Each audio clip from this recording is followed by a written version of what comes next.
On ouvre maintenant une page consacrée à la visite du pape Léon XIV en Algérie. Première étape dès demain d'une tournée africaine d'une dizaine de jours. On y reviendra. Pierre Desorgues de la rédaction de TV5 Monde nous a rejoint en plateau. Bonsoir Pierre. Bonsoir Patrice. Et Pierre, ce choix de l'Algérie pour démarrer ce voyage apostolique n'est pas un choix anodin. C'est une première historique. Jamais un pape ne s'était rendu en Algérie. Et le pape va rencontrer le peuple algérien. Il veut parler dialogue interreligieux. C'est très important pour le Vatican. Ça fait partie de sa politique fondamentale. Alors c'est un pays, l'Algérie, qui a été victime de violences religieuses radicales dans les années 90, où des dizaines de milliers d'Algériens ont été assassinés. Et le pape, il va rendre hommage à ces Algériens, à ces civils, à ces familles, et aussi aux chrétiens qui étaient à ce moment-là aux côtés des populations locales. On pense notamment aux moines de Tibérine, on pense aussi à l'archevêque d'Oran, Pierre Claverie. Alors, les autorités algériennes voudront donner une image d'ouverture. La liberté religieuse, on le sait, est très encadrée en Algérie. Sous la présidence Bouteflika, une loi anti-conversion avait été votée contre les missionnaires évangéliques en Kabylie.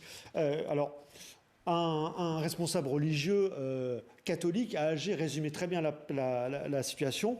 On peut vivre sa foi, mais de manière très discrète en Algérie. Alors, est-ce que le pape va demander à Alger de faire plus de gestes en faveur de la liberté religieuse?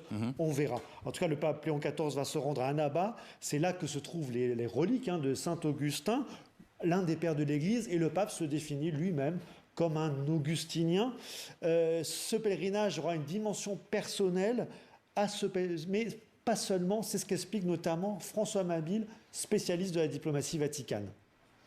Aller comme pape en Algérie sur la terre de Saint-Augustin, c'est une façon de dire attention, le christianisme et là le catholicisme n'est pas qu'occidental européen, il est mondial et même plonge ses racines en Afrique. Et donc c'est une façon, dans le cadre de l'évolution du continent africain, de rappeler que le catholicisme n'est pas un article d'exportation venu de l'Europe, mais à la limite c'est tout l'inverse. Alors, si c'est la première fois qu'il vient en tant que pape, Léon XIV, ce n'est pas la première fois, il connaît bien le pays. Il y allait plusieurs fois, notamment en tant que prieur général des Augustins. Alors, TV5 Monde est allé à la rencontre de Sœur Lourdes, qu'il a bien connue. Oui, Sœur Lourdes Migueles Matilla, de son nom complet, elle est espagnole. Et vous l'avez dit, Pierre, c'est une vieille connaissance du pape Léon XIV. Son portrait dans ce reportage TV5 Monde de Kamel Zaït avec Christina Moleova et Véronique Pérez. Nichée au cœur du quartier de Bab El Oued, cette ancienne bâtisse à l'entrée imposante était autrefois une église. Aujourd'hui, elle abrite un centre d'accueil et de formation géré par Sœur Lourdes Migueles Matilla. Issue de l'ordre de Saint-Augustin, elle a déjà reçu plusieurs fois dans ces lieux Robert Francis Prévost avant qu'il ne devienne Léon XIV, comme en témoignent ces photos qu'elle garde précieusement. Il est venu le mois d'avril, je pense que c'était 2009. En venant de l'aéroport, il a voulu visiter les lieux où nous étions.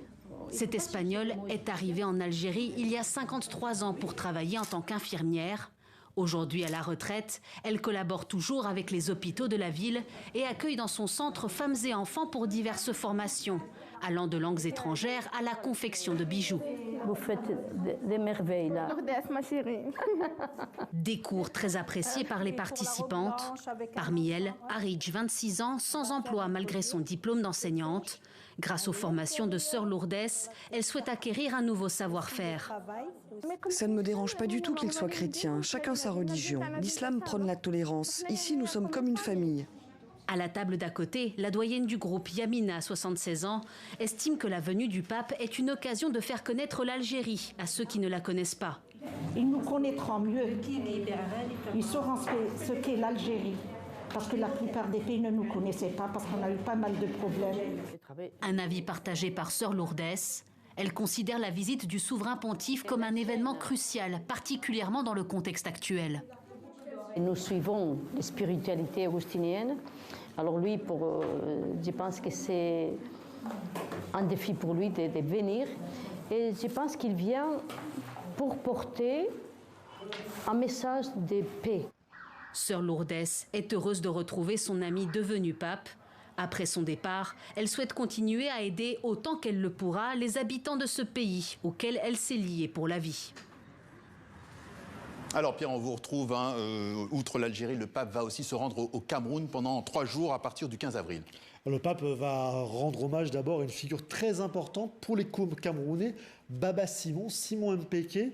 Il devrait annoncer sa béatification. Alors c'est un symbole très fort du catholicisme au Cameroun. Ce prêtre du Sud a contribué à l'évangélisation du nord du pays. Alors le pape arrive dans un contexte politique très troublé autour de la réaction de Paul Biya à la tête du pays, des évêques du nord du pays et l'archevêque de Douala, le cardinal Samuel Kleda, un des opposants au régime, ont dénoncé le manque de transparence de la dernière élection présidentielle. L'Église catholique camerounaise qui reste très divisée. Tous n'ont pas la même position. La conférence épiscopale du Cameroun, qui regroupe l'ensemble des évêques du Cameroun, est restée, elle, très silencieuse face aux arrestations d'opposants et face aux atteintes aux droits humains. Alors, que va être le message du pape ? Va-t-il réaffirmer, comme l'avait fait le pape François, le soutien du Vatican aux aspirations démocratiques des fidèles? On écoute François Mabille, là aussi spécialiste de la diplomatie vaticane. Donc on pourrait très bien avoir au Cameroun une prise de position éthique qui soit fondée là aussi sur un rappel du droit. Par exemple, qu'est-ce que signifie le droit dans une démocratie ? Ce qui serait, vous voyez, non pas une attaque frontale ou une façon de corriger le gouvernement actuel, mais une façon de rappeler effectivement que dans un État qui se dit démocratique, alors il y a un certain nombre de règles, des règles de droit à respecter. Alors le pape va se rendre en Angola, en Guinée équatoriale, un dernier choix qui a surpris les observateurs. Et plus globalement, Pierre, quel est l'enjeu de cette tournée africaine ? Le Vatican il considère l'Afrique comme le futur du catholicisme. Je vous donne quelques chiffres, Patrice. Aujourd'hui, 20% des catholiques dans le monde sont africains. Et dans 30 ans, on le voit sur cette infographie, on estime qu'ils représenteront la moitié. Alors avec 2 locomotives que sont la République démocratique du Congo et le Nigeria. C'est un changement tellurique sur le paysage religieux mondial. Alors, mais l'Église elle fait face à un concurrent qui prend de plus en plus de place sur le continent africain, c'est le monde évangélique. Et les évangéliques représentent aujourd'hui plus de 30% de la population du continent devant les catholiques.